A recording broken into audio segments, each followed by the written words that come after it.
ಇವ್ರು ಅದೇ ತಾತ್ವಿಕ ತಿಳುವಳಿಕೆ ಇಲ್ಲದವ್ರು ನಂಬ್ತಾರೆ.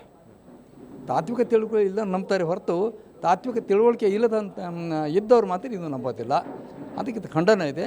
ನಮ್ಮದು ಮೂಲ ಉದ್ದೇಶ ಏನಂದರೆ ಬಸವಣ್ಣವ್ರ ಜಯಂತಿ ದಿವಸ ಇದು ಪಂಚಾಚಾರ ದಿನ ಕಾರ್ಯಕ್ರಮ ಹಾಕ್ಕೊಂಡ್ರೆ ಯುಗಮಾನೋತ್ಸವ ಅದು ಸರಿಯಲ್ಲ. ರೇಣುಕಾ ಅನ್ನೋಂಥ ವ್ಯಕ್ತಿನೇ ಒಂದು ಕಾಲ್ಪನಿಕದ, ಬಸವಣ್ಣ ಚಾರಿತ್ರಿಕ ವ್ಯಕ್ತಿ ಆದರೆ ಇವರು ಸಂವಿಧಾನಬದ್ಧವಾದಂಥ ಸಂವಿಧಾನದ ಆಶಯಗಳೆಲ್ಲ ಏನದ ಅವೆಲ್ಲ 12 ಶತಮಾನದಲ್ಲಿ ಲೋಕಕ್ಕೆ ಕೊಟ್ಟಾರವರು, ಸರ್ವ ಸಮಾನತೆ ಕೊಟ್ಟಾರವರು. ಇವರಿಗೆ ಲಿಂಗನೂ ಇಲ್ಲ, ಲಿಂಗ ಇಲ್ಲದ ಮುಖ್ಯ ಅಲ್ಲ, ಇವರು ಒಬ್ಬ ಪವಾಡ ಮಾಡ್ಕೋದು ಮೆರೆದಾರಂತ ಚರಿತ್ರೆ ಬರ್ತದೆ ಹೊರತು ಇವ್ರದ್ದು ಯಾವ ಆಧಾರಗಳು ಇಲ್ಲ. ಇವರು ಬಸವಣ್ಣ ಲಿಂಗಾಯತಗಳು ಬಹುತೇಕ ಭಾಳ ಜನ ಆಗಿಲ್ಲ, ಭಾಳ ಜನ ಬಸವಣ್ಣ ಅಭಿಮಾನಿಗಳಾಗಿದ್ದಾರೆ ಹೊರತು ಬಸವಣ್ಣ ಅನುಯಾಯಿಗಳಾಗಿಲ್ಲ. ಇದನ್ನು ಭಾಳ ನೋವಿನಿಂದ ಹೇಳ್ತೀನಿ ನಾನು. ಲಿಂಗಾಯತರು ಅಂತ ಹೇಳಿಕೊಳ್ಳೋರೇ ಬಸವಣ್ಣವ್ರ ಹೆಸರು ಹೇಳ್ತಾರೆ. ಬಸವಣ್ಣ ತಾತ್ವಿಕತೆ ಗೊತ್ತಿಲ್ಲ, ಬಸವಣ್ಣ ಭಕ್ತಿ ಇದೆ. ಕೆಲವರು ಬಸವಾದಿ ಬಸವಣ್ಣವ್ರ ಭಕ್ತಿ ಇಲ್ಲರೂ ಕೂಡ ಬಸವಣ್ಣ ಬಳಸ್ಕೊಳ್ಳೋರು ಅದಾರ.